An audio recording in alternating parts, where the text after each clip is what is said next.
And ladies and gentlemen, dear guests, friends, the next speaker in this lovely morning is Mr. Howie Firth, a protector of the European Science Festival and director of the Orkney International Science Festival. We are delighted to have you with us today, and I kindly invite you to give us your speech at this event. Well, thank you very much. Can I check, first of all, am I coming through loud and clear? Yes, I think it's... Oh, well, right. That's fine. Well, hello to you from Scotland on a beautiful day, sunshine, blue sky after a week with wind and rain, 9 degrees here, and it's lovely to join you at this event. And indeed, I'm speaking from Scotland because around 200 miles to the south of me, the world's leaders are meeting to try to find a way to keep the global environment stable. If they succeed, we may look forward to a better future. If they don't succeed, we can look ahead to grim times. A hotter and drier planet means water shortages for crops, and that means food shortages, and that means disruptions to society. And this is where science comes in. Science lets us measure the Earth's temperature and carbon dioxide levels and make a complex computer model to predict weather patterns.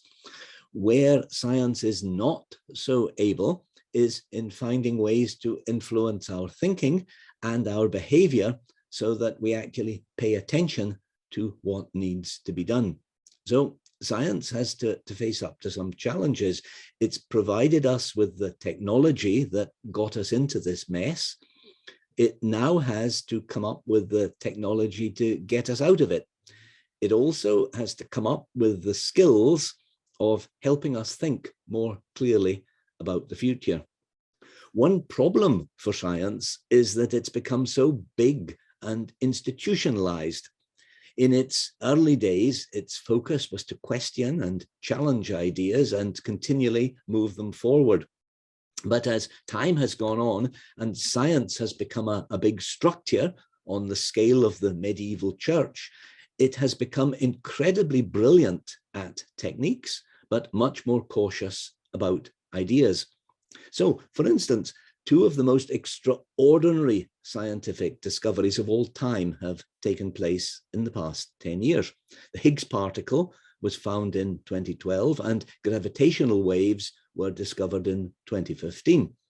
The techniques used in each case were so brilliantly sensitive, so technically advanced, so totally remarkable that they achieved what had seemed to many people impossible. But in each case, the original idea being tested went back much far. Gravitational waves were discovered exactly 100 years after the theory that led to them, Einstein's theory of general relativity. At the time he published the theory, the world was still in the early stages of the First World War. With the Higgs particle, the work by Peter Higgs was carried out in 1964, and the world of 1964 and the 60s indeed seems a long way distant now.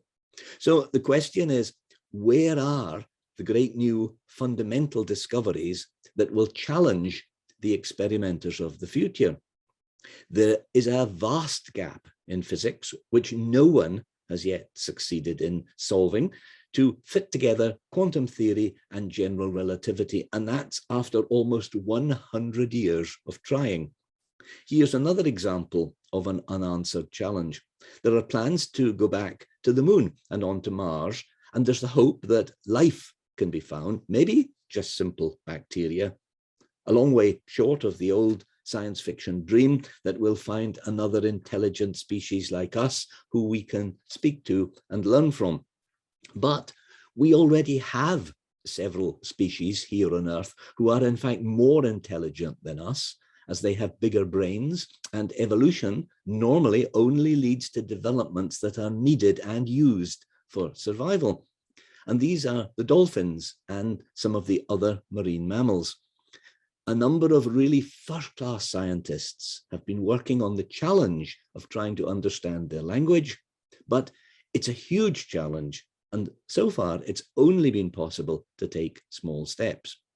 We need to make a huge effort to learn how to understand the marine mammals like the dolphins, learn how they communicate, and to treat them with the respect that they deserve.